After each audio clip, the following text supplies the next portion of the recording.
I'm Michael. And I'm Eric, and we're about to have a Nerf gun fight.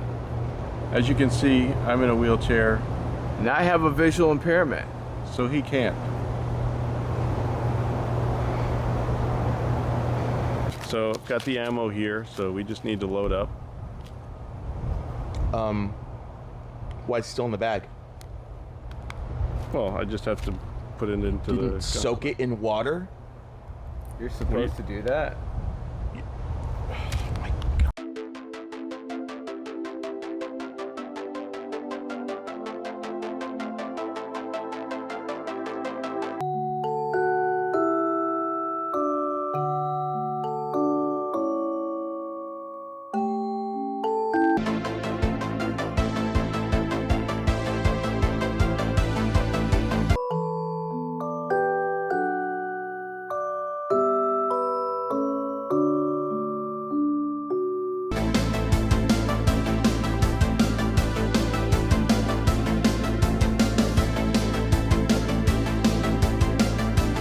Alright, we are locked and loaded, and one thing though, what are the rules? Well, the only rule I could find was to not aim at each other's eyes. I don't think I'm gonna have that problem. 10 paces and go. 1, 2, 3, 4, 5, 6, 7, 8, 9, 10.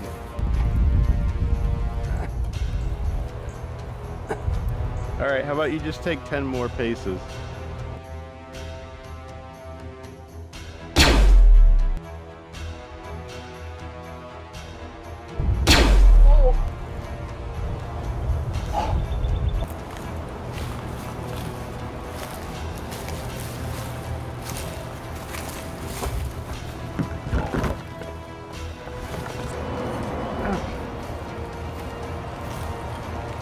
Dang. Alright, it's on now. I'm gonna get him this time.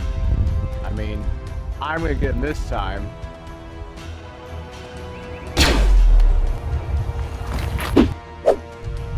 Keep the change, you filthy animal. Well, actually not really, not in today's economy. I think I'll take that back.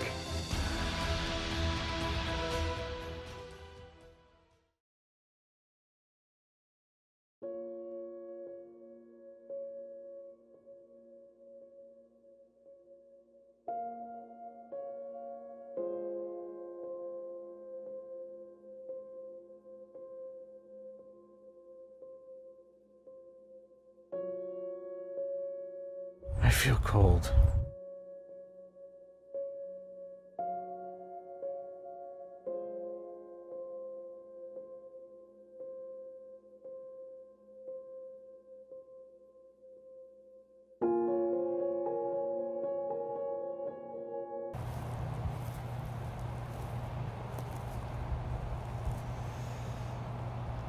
So I think we have our answer. So I guess we found out who is indeed the master of the Nerf blaster. Myself. You know, while my opponent hit the turf, you know, I am master of the gun of Nerf. Now! Get him! Don't shoot at me!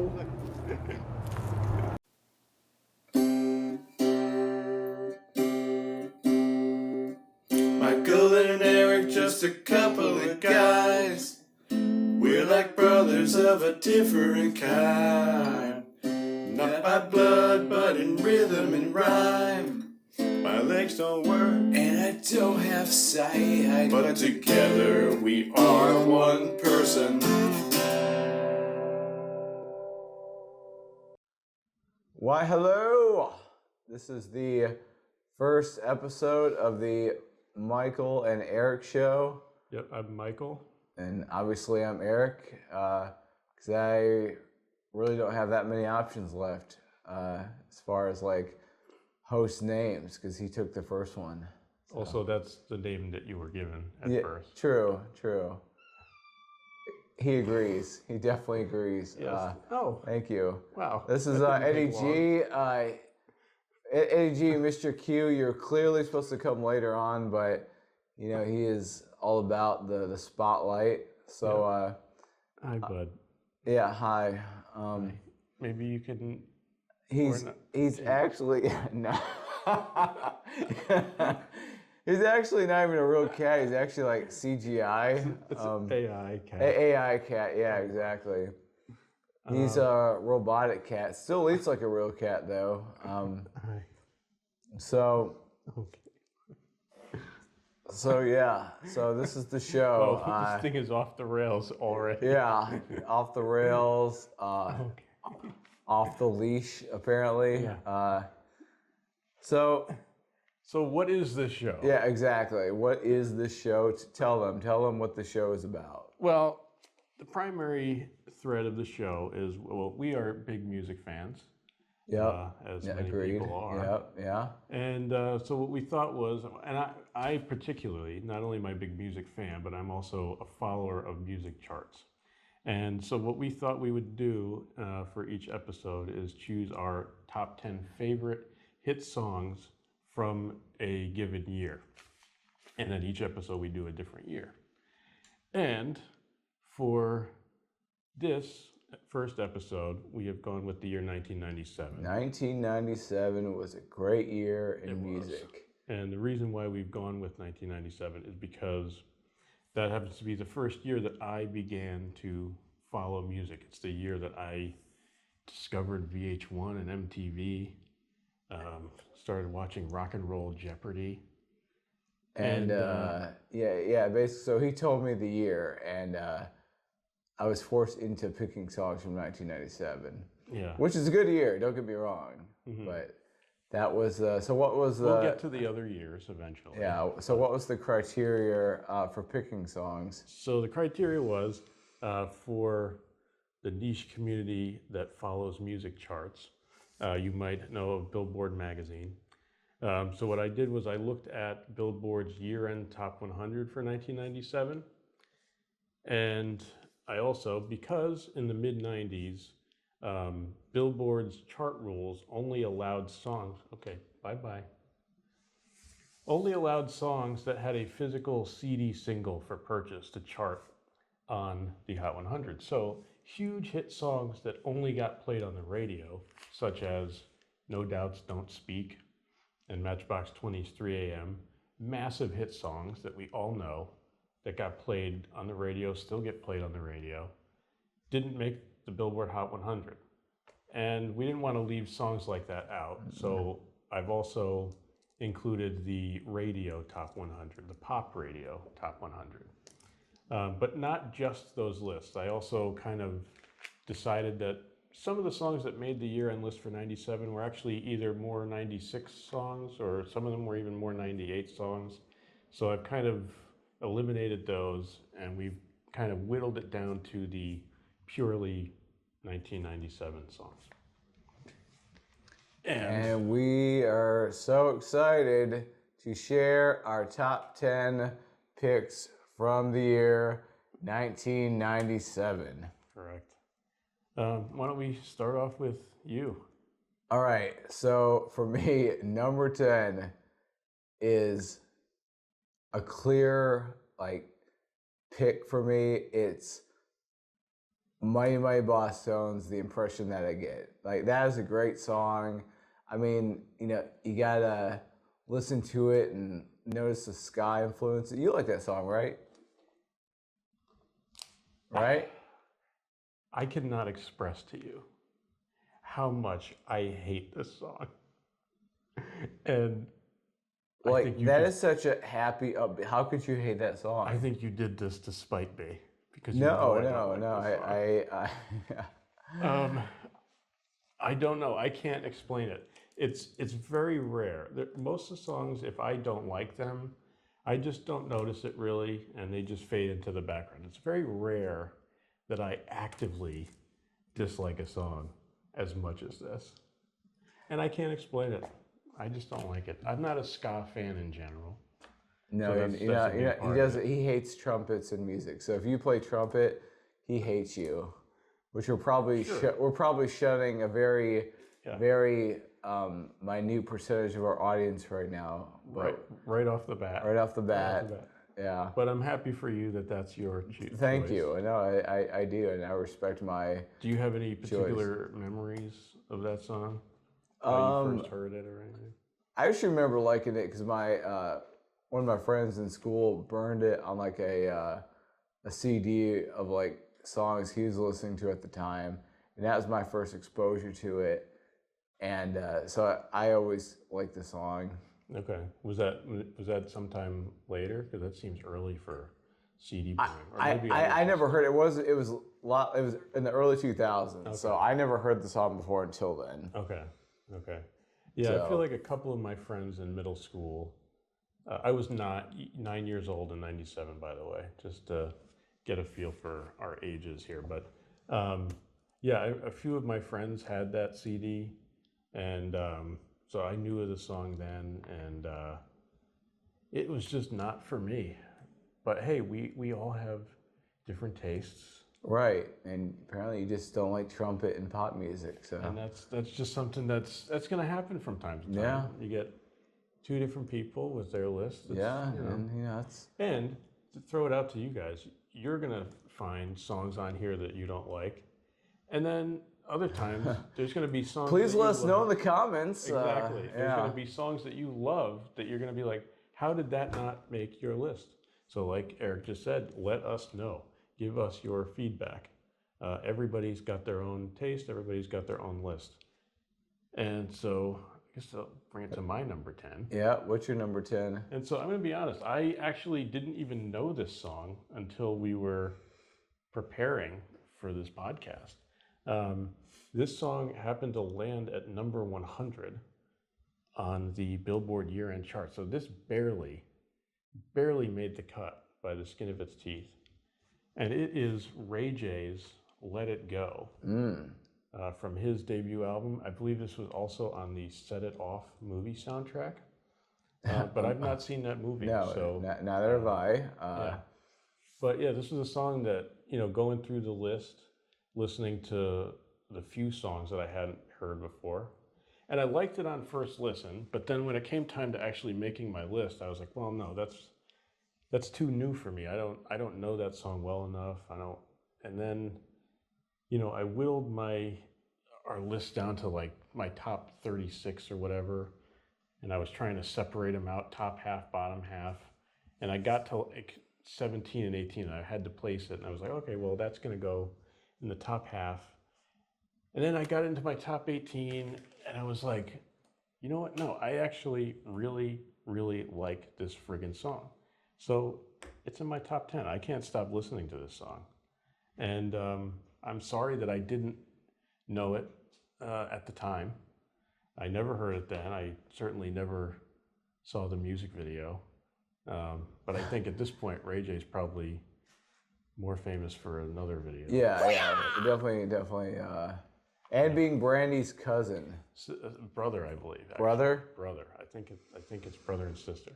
But he ended up having several bigger hits later on, which I didn't care for. No. But I'm glad I discovered this one, and I'm surprised to see it make my list. But I'm not mad about it. All right, so that moves on. We're gonna move on now to number 9. My number 9 is, this is gonna have to be an edit because I forgot the guy's name. Mark Morrison. Mike Moore. Okay. So my number 9 is gonna be Mark Morrison, "Return of the Mac." When I first heard this song, I really thought this song came out in the 80s because it kind of had that maybe early 90s, but that late 80s, early 90s vibe to it. Yeah. And it's a great song. I mean, the hook is memorable. I was saying to him, I was like, when McDonald's returns the snack wrap back to the menu, which they expect to do this year in 2025, I think they should do their version called Return of the Wrap. And I So McDonald's, if you're watching right now and you use that, you owe me some royalties. I'm just saying. Oh. Return of the wrap. Look at us. Return of the wrap. Look at Grilled us chicken. influencing. Return of the wrap. Mac Mac. Somebody's back. So that is my number 9. What's your number 9? Well, something I want to say about that song is that I feel like I knew that song for years and years and years, but I never knew the name or the artist until maybe like 10 years ago or so.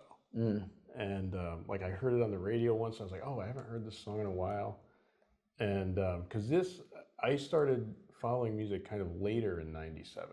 So I think I just kind of missed when this was a hit. I think this was more spring, summer of '97. So it wasn't still on the charts when I started following, but it is a great song. It's catchy. It's undeniably like a Like when it comes classic. on, like when a DJ plays it, everyone's gonna dance to it. No one's gonna request a different song.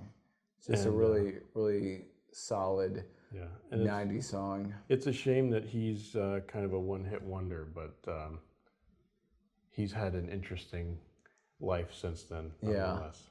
So, all right, well, good pick. See, this is a stark contrast from your number 10 for me. Yeah. Yeah. Now, if this song had a trumpet playing in it, it would have also been dismissed as well. Yeah. Yeah, suddenly I hate trumpets. I wasn't aware of this until about 10 minutes ago, but. Right. Yeah. Yeah. All right, well, my number 9. Could have been your number 9. Yeah. My number 9 is Paula Cole's "Where Have All the Cowboys Gone?" Where have all the cowboys gone? And this song, I think I maybe liked it at the time, but like in the last couple of years, I feel like I've liked it more and more and more when I've heard it. And so when it came down to doing the list, I was like, yeah, you know what, this one needs to be in there because it's a classic. And she had a couple other hits too, but really beyond that album, This Fire,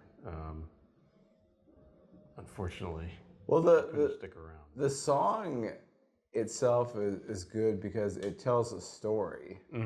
It tells a story basically about her broken marriage. Yeah, and it's just like the attitude in there too, especially towards the end with the "You go have a beer." Yeah.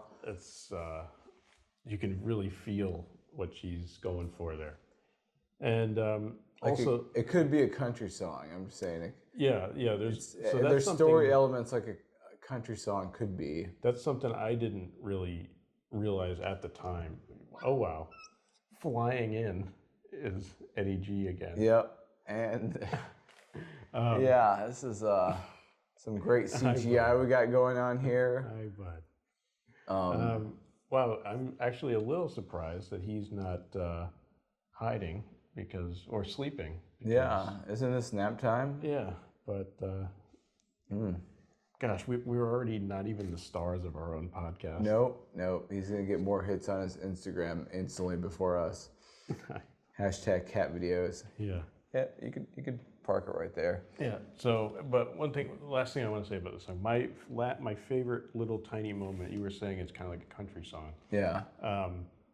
As she goes into the bridge, there's a little guitar lick that is very country, but that really sets the song off for me. That's my favorite little tiny piece of the song. All right. So rolling in number 8, my pick is "Push" by Matchbox 20. This is just an all-around classic. It's the guitar tone on there. It's very basic, but it definitely screams mid-90s.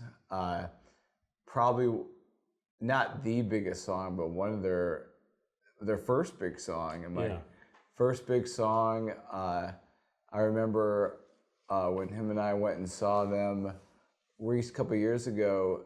that was their closer, if I'm not mistaken, right before their It encore. was, yeah, that's what, yeah, it wasn't in the encore, it was the last song before. Last the song encore. before the encore, and still just as good. So that's mine. What about yours? Number 8.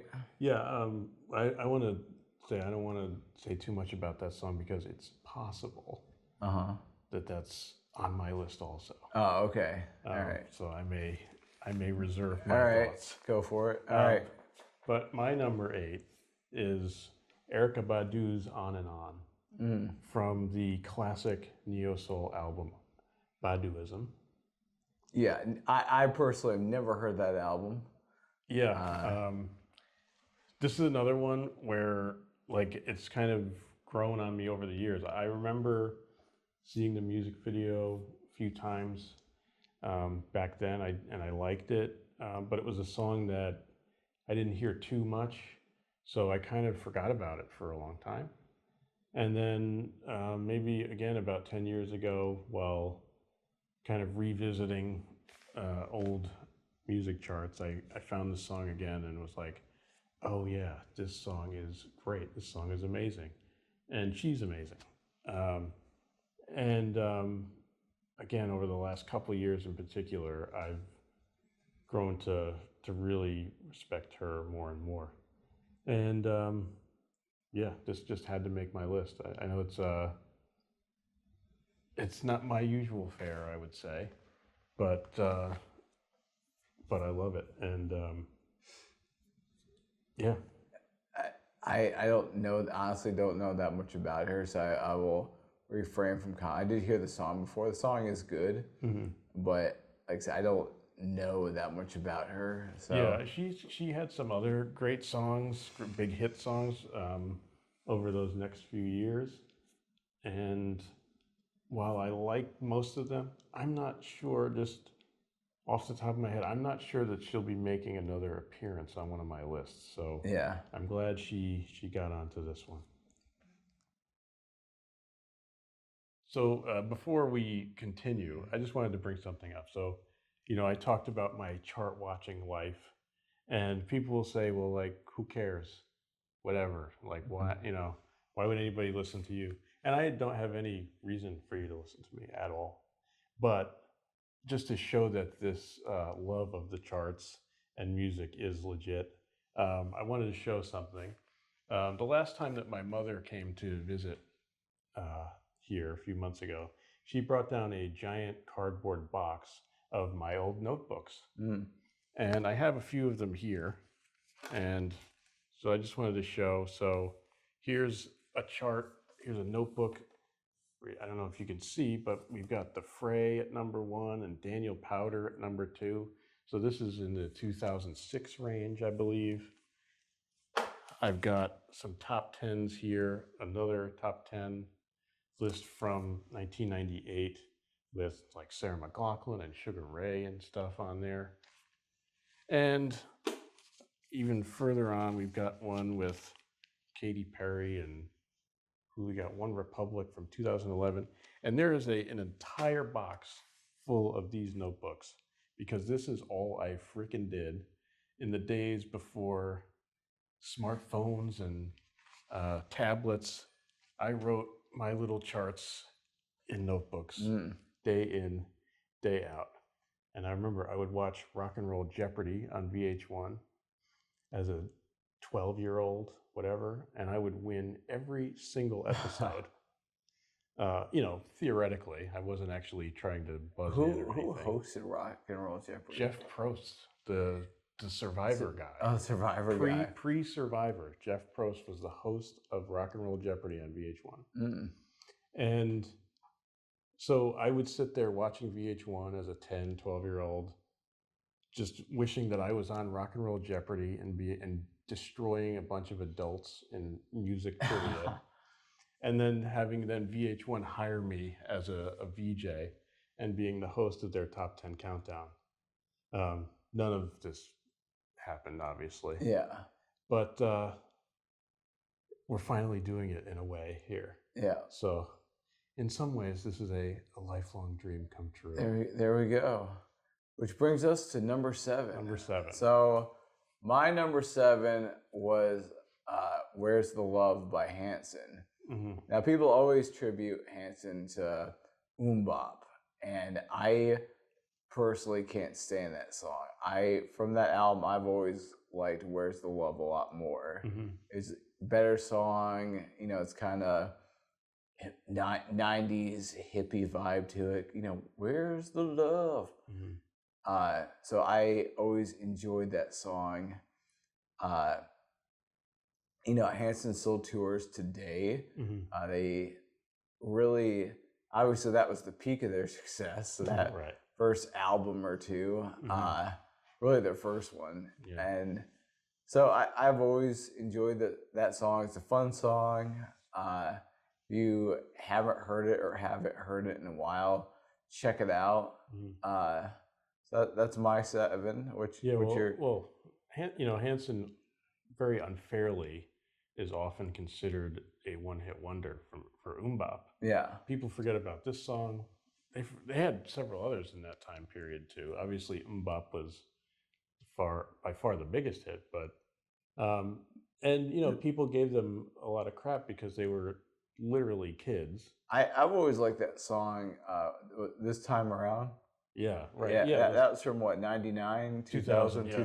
The singles from the second album, they weren't big hits, but they were great songs. If Only was actually my favorite from that album too. Mm. But they've maintained their career. They're still, like you said, they're still out touring. They play at Epcot every year, I think, right? Yeah, for the And- most part, yeah. And people go nuts for them. And they've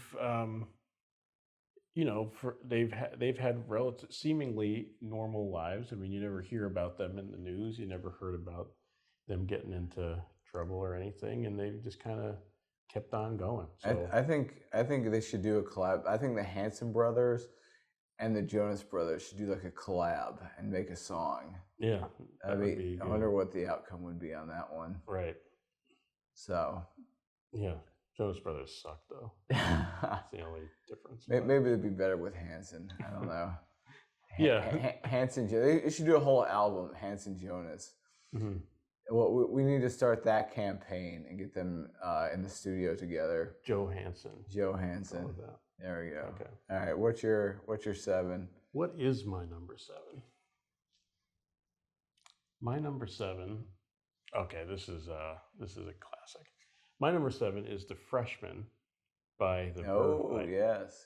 Now they are a one-hit wonder. Mm. Hanson is not a one-hit, but the Verve Pipe is a one-hit wonder, and they're proud of that. I would like to say, because they have a TikTok account, and the singer Brian Vander Ark is very comedically jealous of Rob Thomas, and has fake beef with him over the fact that Rob has so many hits and Verve Pipe only got the one.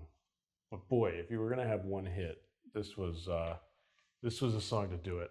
Which, for the ones who don't know, Rob Thomas is the singer of Matchbox 20. Correct. Yeah. I make assumptions. Yeah. So I remember. So this album, my dad got the Verve Pipe album, Villains, and we absolutely rocked out to this album for like years in the car, and we liked this song a lot. But there was another song on there called "Not My Cup of Tea." It may just be "Cup of Tea," Mm. but the chorus ends on it, "Not my cup of tea," and my dad and I would just freaking scream that line out. So that is just like a classic memory, and that whole album is good. But that's the other song that I have a fondness for. And that possibly might be on my list further down, so I won't comment Interesting. too much on it. Okay, may or may not be. May or may not But be. probably. Probably.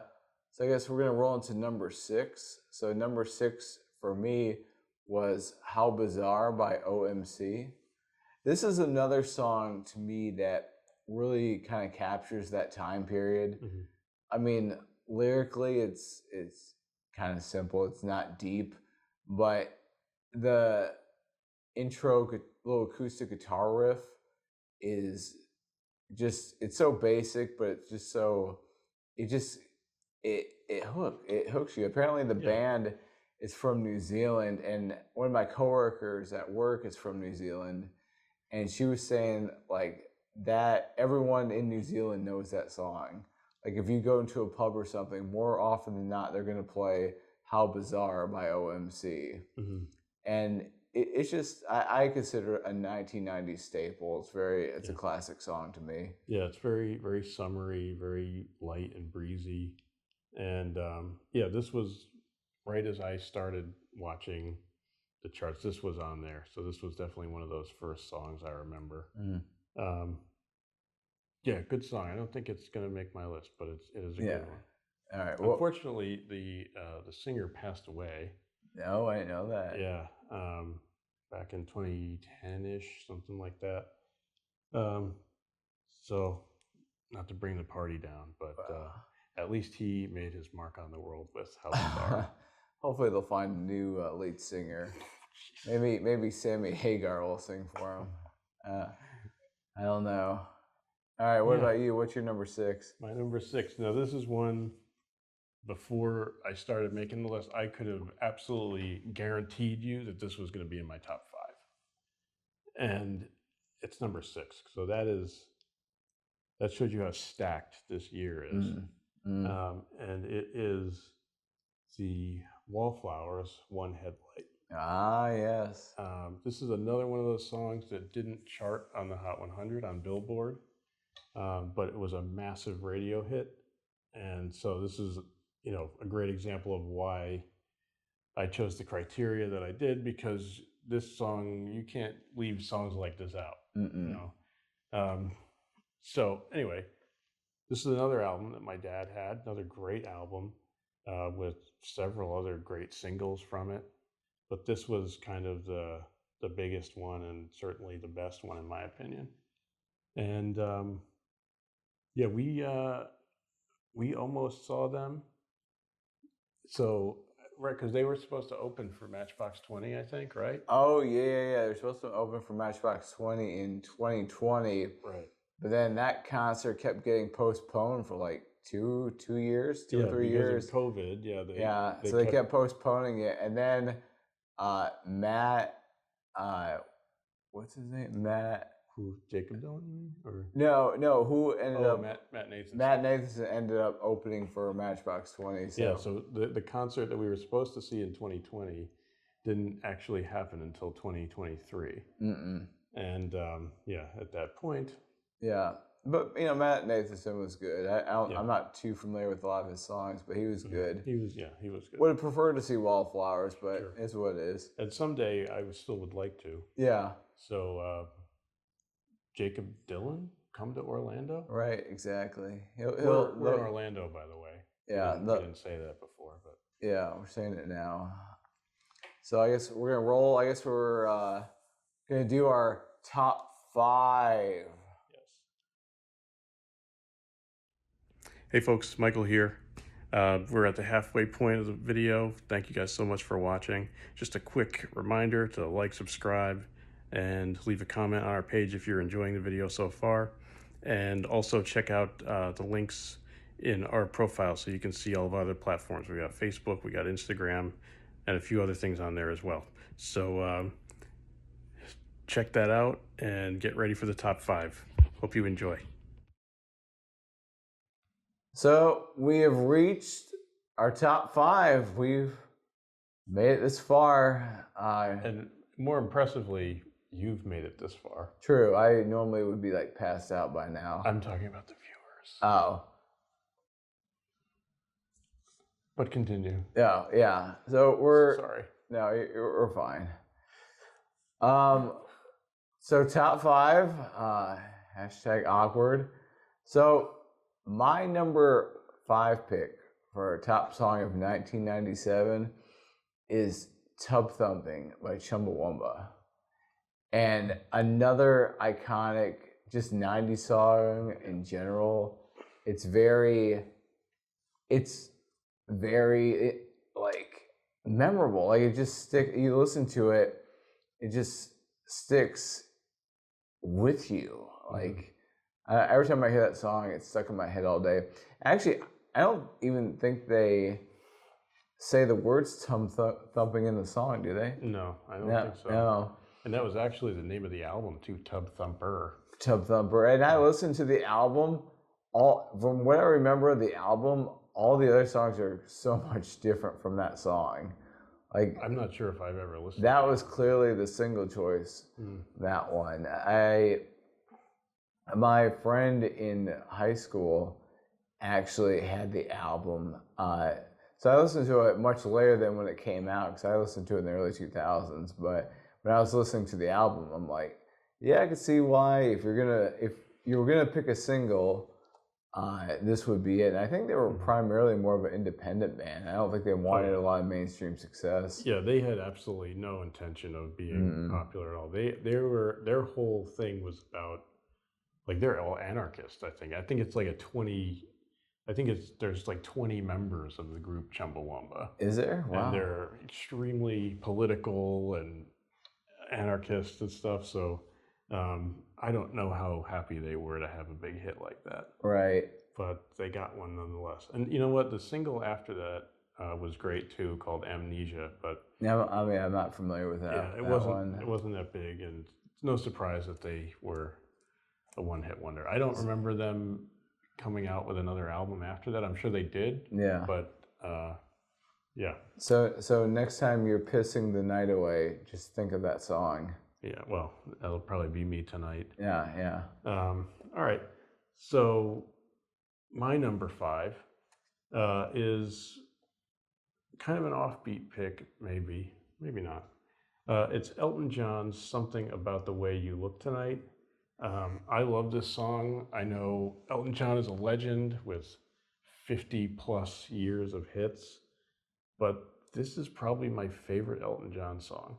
And I know all the Elton John fans out there are going to be like, seriously, you never heard Tiny Dancer or Goodbye? Yeah, no, I've heard those too. And I like this one more. And it's kind of strange because this was technically Billboard's #1 song of the year. But the reason for that is because it was the B-side or the double A side to Candle in the Wind 1997, which was Elton John's tribute to Princess Diana. Yeah. And we went absolutely nuts for that song after she was killed. And Because that was a re-release, right? yeah, the song originally came out in the 70s, and I think it was re-recorded. I think it was even re-recorded in the 80s before that. So there'd already been multiple versions of it by this point, but this one was far and away the most successful. And this song, "Something About the Way You Look Tonight," kind of rode the coattails of it. So you'd think it's weird because it's #1 on the Billboard list, but it was really because of Candle in the Wind. But it still counts, and I love it. So it's my number 5. All right, so moving on to number 4.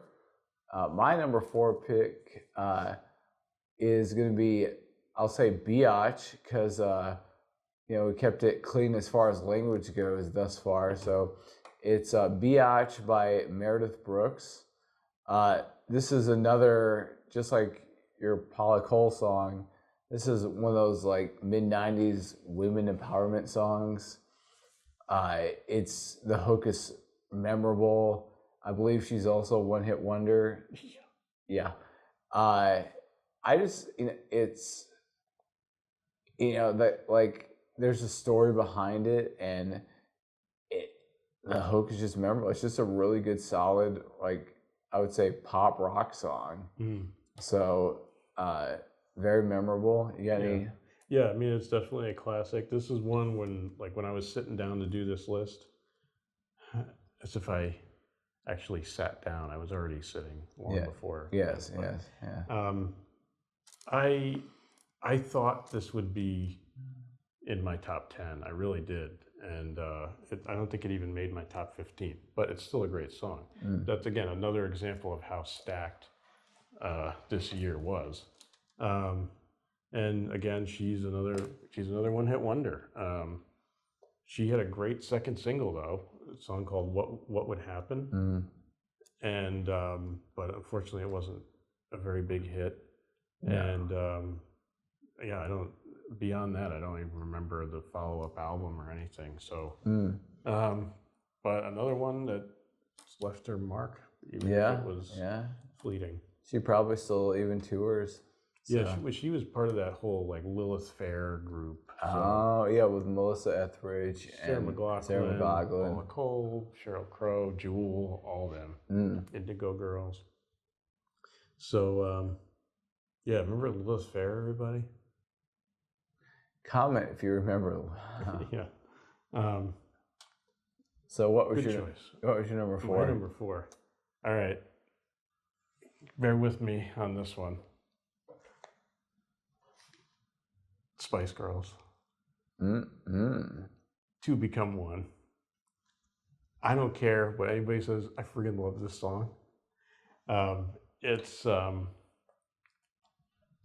I don't know what to say about it. This is a song that I had totally forgotten about when I started making this list.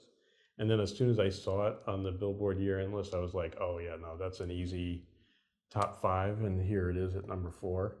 I don't know that I liked this song much at the time, or like any of that kind of teen pop era of, you know, NSYNC, Backstreet Boys, Britney Spears, all that stuff. But like as the years go on, it's like you can't deny that those were just great pop songs. And this is one of those to me, which is, it's not even close to their most remembered song at all, but it's actually, wow. You know what? It just occurred to me. I was about to say that this is my favorite Spice Girls song. Yeah. And then I realized it's actually not. Well, now which one is? My favorite of theirs is actually Holler from their 2000 album, but that song was not a hit. So what I remember about Spice Girls is MTV had a show back in the day called Celebrity Deathmatch, and it was claymation. And it basically just showed claymation versions of celebrities like killing each other. And what I remember about it is they had Spice Girls versus Hanson. I don't remember because they're like at the time, two of like the most annoying bands or overrated band or something like that. And they put them in the ring against each other. Now, I don't remember who won, but every time I think of Spice Girls, I think of Celebrity Deathmatch and them facing Hanson. That show terrified me. Like, even though it was animated, it was claymation, like it was so gory at times. Right. Well, It times, definitely every could not episode be was. made today. It's definitely a product of its time. Yeah, and I could not handle that as a 10-year-old.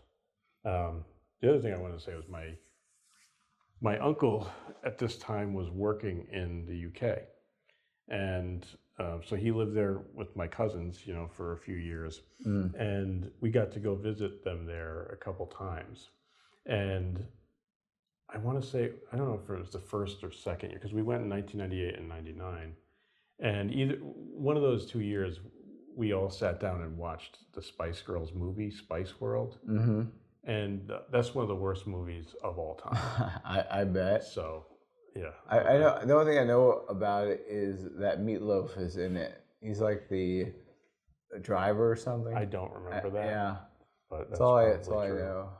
Yeah, but so I don't want anybody thinking I'm that big of a Spice Girls fan. Yeah, but, yeah. you know. So yeah, I guess we'll move on to number 3. Moving on. Number 3 for me is it's gonna be The Freshman by Verve. So Verve Pipe. So number 3 for me is The Freshman by Verve Pipe. I didn't hear this song initially then either. Okay, let me start over. I didn't hear that song initially in 1997. I heard it like sometime later. So digital cable at the time had music choice channels, and they weren't obligated to play like, you know, radio hits at the time. They could play deep cuts or whatever, or like, you know, they had more of a variety to choose from. And on the 90s channel, they would play Freshman by the Verve Pipe. And that's how I first came across this song, Mm-hmm. and I heard it. I just fell in love with it. It's a great song. It's definitely a product of its time. Mm-hmm. I remember I listened to the album. I think you introduced me to the album, Mm-hmm. and the album as a whole is pretty good. Mm-hmm. I can't think of like cuts off the top of my head that I liked, but I just remember altogether it was pretty good, and I put it as number 3 because I feel it's a good representation of 1997. Something I forgot to mention when that was my number 7, I think. But Yeah. I remember sometime after the song was a hit, maybe like 6 months later, my adult top 40 station in Connecticut really took to this acoustic or like unplugged version of that song. And it was so bad. Like I couldn't believe that this was like released to radio. Like I don't even know where it came from because I don't remember them having like an MTV Unplugged or anything like that. But it could have just been one of those, in studio, like in the radio station, acoustic sunrise thing kind of thing. Yeah. But I just remember it was like, wow, like stick to the studio. Yeah. But anyway, it's a great song.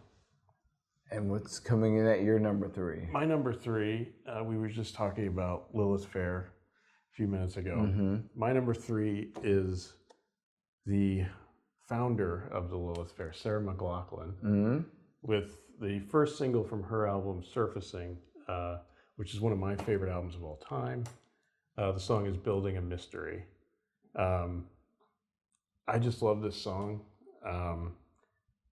There's an F-bomb in it that I didn't realize until years and years later. She says the F-bomb? Yeah. I'm going to have to listen to it because you don't think of Sarah McLachlan in the arms of the angel lady dropping the F-bomb. Right. So yeah, go back and check that out if you didn't remember that or didn't hear it before. But, in the arms of the angels. Yeah, that's a song where she kind of gets a lot of flack these days for being the singer of that song, Angel, and for those commercials, yeah. The pet commercials. But she is great. She's a phenomenally talented. Which that's I think Eddie G was trying out for it. That was his audition tape, bro. That's why he was appearing on camera. Right. He wants to audition to play the part of the abused, the sick animal. He's not sick, by the way, but he can act sick. Yeah. So Sarah, if you're watching, Eddie G needs a credit on IMDb. Right. So yeah. But it's a great song. It's a great way to kick off a string of huge hits for her. I mean, she had a hit song for like 3 years straight, starting with this one. So great artist, and she's still around today. Just saw her in concert 2 years ago or so, and she was fantastic. So, well, coming in at number 2 for me is "I Want You" by Savage Garden, and people immediately when they think Savage Garden, they think Truly Madly Deeply. And honestly, that's one of my least favorite Savage Garden songs. But I know I'm going to alienate everybody. But I Want You, to me, is a better song. It's very upbeat, poppy. Savage Garden as a whole, both their albums, they had a 97 album and a 99 album. Both are really good, solid pop albums. Mm-hmm. And I think my favorite Savage Garden of all time is Savage Garden song of all time is "Hold Me Tonight." It's a really I don't think it was released as a single here in America, right? No, it was overseas single, but I always enjoyed that song. Yeah. So what's your take? Yeah, those they put out 2 fantastic albums and then just dipped. But those albums are both like the dance pop rock blueprint And yeah, I don't know which of their albums I like more. I really don't, because they're both fantastic. They're both good. They're it's definitely pop. Definitely like pop that's not like nowadays, like pop is, I think, is way overproduced. And you know, obviously they still use electronic instruments, but to me it was still like you had to know how to play something. It wasn't all computer based. Yeah, it's very balanced. Yeah. And yeah, if we get to the following years, they'll probably be making another appearance. All right, what's your number 2? My number 2 is, as I alluded to earlier, Matchbox 20's Push. Seen Matchbox 20 3 or 4 times in concert, and they're one of my favorite bands. They're not very well respected, which is a crime as far as I'm concerned. They have so many hits, so many great songs. Rob Thomas wrote so many songs for other people, not to mention the one that he sang with Santana, Smooth. Yeah, this was kind of the song that got their whole thing started. Their album came out in '96, but the first single, Long Day, was a rock hit, but didn't go beyond that. And then this song, Push, just kind of came out of nowhere and was a smash. This was, when I started following music in '97, this was the first, Matchbox 20's Yourself or Someone Like You was the first album that I got.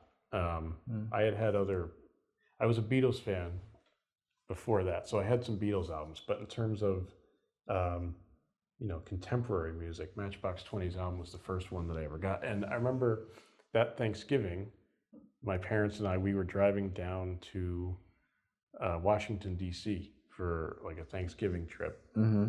And my mom said that she would buy me a CD to play, because I had a little Discman. And she said she would buy me a CD to listen to in the car on the drive down there. And I remember my first choice was Smash Mouth's Fuss You Mang. Second choice was Lisa Loeb. I don't remember the name of that album. That's a weird one. And then my third choice would have been Matchbox. And Smash Mouth had a parental advisory on it, so my mom wouldn't buy it. And she couldn't find the Lisa Loeb album. So I ended up with my third choice. And thank God, because those other 2 albums, which I listened to later, sucked. so thank God it ended up being Matchbox 20, because they ended up being one of my favorite bands. And, you know, I talked about Savage Garden's albums being a blueprint. This one is a blueprint too. I mean, 4 massive singles: Push, 3 AM, Real World, Back to Good.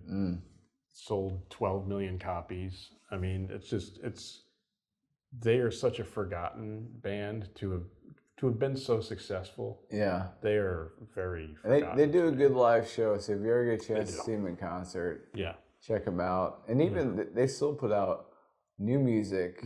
You know, I think a couple of years ago they put out an album, and the whole album was pretty good. Wild Dog, the single was Wild Dogs. Yep, and Don't Get Me Wrong. Don't Get Me Wrong. Good songs. So yeah, someday if we're still doing this, I would like to interview Rob Thomas. Yeah, that's kind of the. So I know you're not number 1, Rob, but you know, if you see this, I'd love to chat with you. Yeah, give us a good chat. Yeah. All right. Well, now's the time for our number 1 picks. And we better wrap this up quickly, because why? Our equipment is already failing us.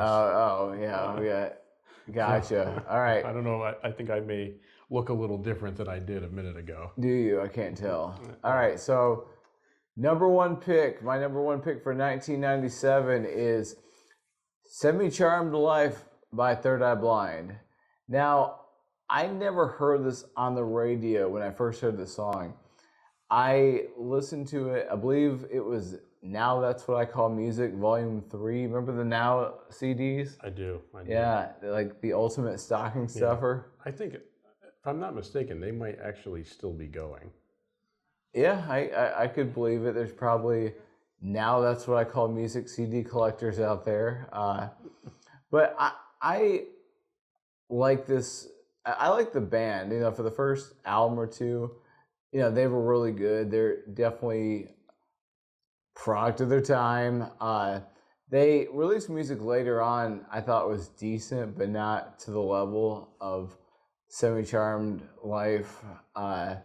You know, it's just very upbeat, very I don't know how to describe it. Like very, It's a very happy song. yeah, very happy. Despite the lyrics. Yeah.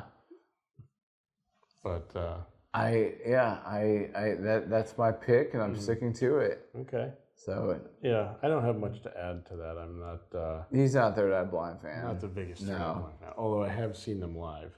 Actually, that's part of why I'm not a big Third Eye Blind Because you've fan. seen them live. Yeah, so I don't want to say too much about that. I've seen them live too. They were at House of Blues, and they did a good job, I saw them on the rooftop of a Whole Foods. as you should when you watch Third Eye Blind. Yeah. All right. Well, I guess my number one pick. So for me, this is the song when I think of 1997, when I think of that time of me first starting to follow music, this is the song that comes to mind first. This is the song that's like the seed that was planted of me wanting to continue on with pop music. So my number one pick is "You Make Me Wanna" by Usher. I love this song. I mean, for the first time I heard it, when the guitar loop kicked in, I was like, oh, okay, this is a new frontier for me. And like I said, I've been a Beatles fan, you know, as a younger child, and then this kind of you know, opened up a new world for me. And you know, I've liked a lot of Usher songs since then, but this one is still my favorite. I was really disappointed when he did the halftime show last year. He didn't do that song, did he? He didn't play it. No. So Well, that was when a you shame. only got 12 minutes and so Yeah. many songs. Yeah, and but yeah, this was a huge hit for him. He had released an album in 1994 before this, but this album and this song is what really launched him to superstardom, and he still is one, obviously, if he's doing the halftime show. Yeah, So- definitely. Well, yeah. that is our picks for the top 10 songs of 1997. Yep. So If you have your own top 10, please post them in the comments. yep. And Yeah, post your top 10. Let us know what you thought of our lists. and You we're can gonna get mad at us for not including More Money, More Problems, and other songs like that are also iconic. Yeah. But yeah, something we also want to say is we not only did we do this top 10 list, but we also did 5 Honorable mentions, yeah. Yes, our 11s to 15s, if you will. And we're actually going to be posting that as a separate video on our Patreon. So there's going to be a link to that on our profile here. And if you want to become an official handy, then you can go to the Patreon.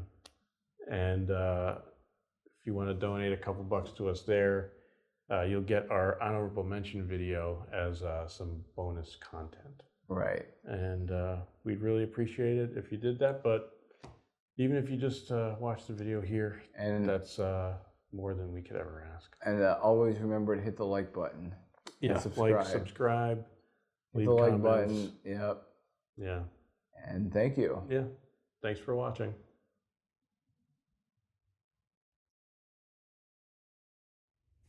Hey everybody, this is Michael from the Michael and Erick Show. If you're seeing this, that means you made it all the way through our first episode. And with that being the case, I can't thank you enough for watching it. If you enjoyed it, I would encourage you again to hit the like, hit the subscribe, leave a comment, do everything you possibly can to engage with this video so that more people see it. And also it just encourages us to keep going if we can start to build an audience. So do all that stuff. And if you really enjoyed it, if you want to help us out a little bit, head over to our Patreon and maybe throw us a couple bucks. No pressure. Just watching the video here is more than we can ask. But thank you again for watching, and we'll see you in the next one. And let us know what you might want to see down the road. Cheers. I'll just do what you're gonna do. Well, this is gonna be edited out because Oh no, this is gonna be part of it. no. Yeah. Oh, this will. Together we are one person.